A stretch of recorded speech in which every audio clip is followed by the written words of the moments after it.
ठाकरे गटाचे आमदार रवींद्र वायकर यांची ईडी चौकशी अजूनही सुरूच आहे। तर उद्या ठाकरे गटाच्या आणखी 2 नेत्यांचा नंबर आहे। किशोरी पेडणेकर आणि संजय राऊतांच्या भावाला उद्या ईडीने बोलावलंय। पाहूया। ठाकरे गटाचे आमदार रवींद्र वायकर अखेर ईडीच्या कार्यालयामध्ये दाखल झाले। जोगेश्वरीमधील 5 स्टार हॉटेलच्या बांधकाम प्रकरणात वायकर ईडीच्या रडारवर आले। याआधी 17 जानेवारीला ईडीनं समन्स बजावलं होतं, पण त्यावेळी ते हजर राहिले नाहीत। विशेष म्हणजे याच प्रकरणात आधी मुंबई पोलिसांच्या आर्थिक गुन्हे शाखेनं चौकशी केली आहे। जोगेश्वरीमध्ये मुंबई महापालिकेच्या जागेवर 500 कोटींचा 5 स्टार हॉटेल बांधल्याचा आरोप आहे।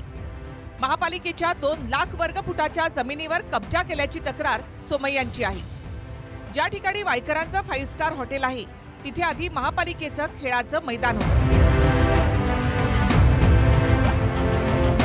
9 जानेवारीला ईडीनं वायकरांचं निवासस्थान, मातोश्री क्लब तसंच त्यांच्या व्यावसायिक भागीदारांची निवासस्थानं अशा एकूण 7 ठिकाणी छापेमारी केली होती।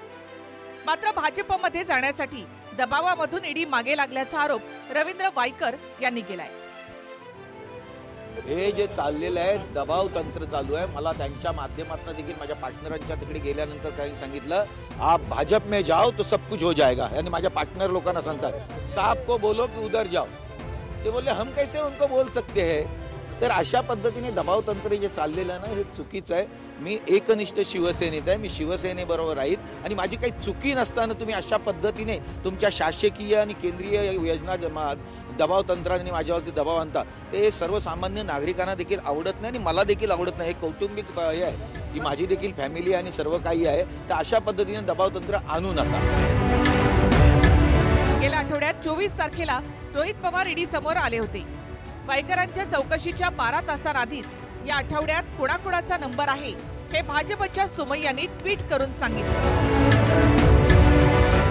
रवींद्र वायकर 500 कोटींचा हॉटेल घोटाळा, रोहित पवार कन्नड साखर कारखाना, बारामती ॲग्रो, किशोरी पेडणेकर कोविड कफन, मुलाच्या कंपनीला कोविड कॉन्ट्रॅक्ट आणि SRA गाळे ढापणं, संदीप राऊत, विदिता संजय राऊत खिचडी घोटाळा, ईडीकडे हिशोब द्यावाच लागणार, असं ट्विट होतं किरीट सोमय्या यांचं।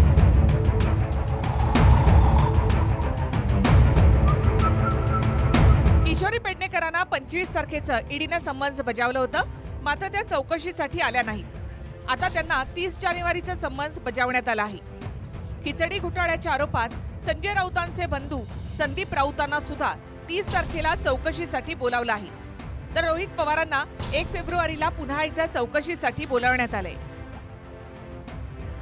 टाका ना तुरुंगात, किती दिवस टाकणार तुरुंगात? टाकून झालं एकदा, परत टाका। काही लोक घाबरून जात आहेत, आम्ही नाही घाबरत। बघू ना, आमचं पण सरकार येईल ना, तेव्हा हिशोब तुम्हालाही द्यावा लागेल। रवींद्र वायकर, किशोरी पेडणेकर, माझ्या भावालाही नोटीस आली सरकार। लहान गोष्टी 12-12, 13-13 वर्षाच्या काढायच्या आणि 2-5 लाखासाठी। ईडी हे भारतीय जनता पक्षाची एक एक्सटेंडेड ब्रँच आहे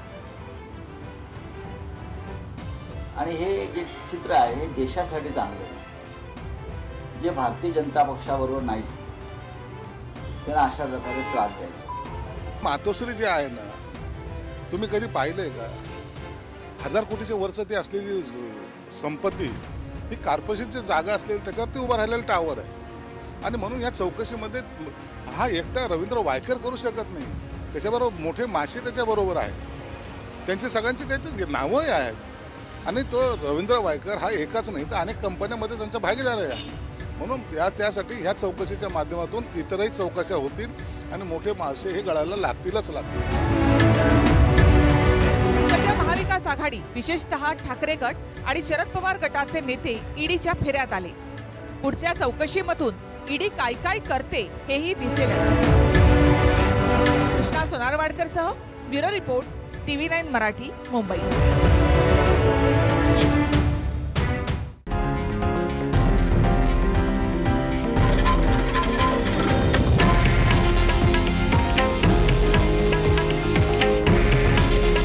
हे आहे देशातील नंबर 1 न्यूज नेटवर्क आणि आपण पाहत आहात TV9 मराठी।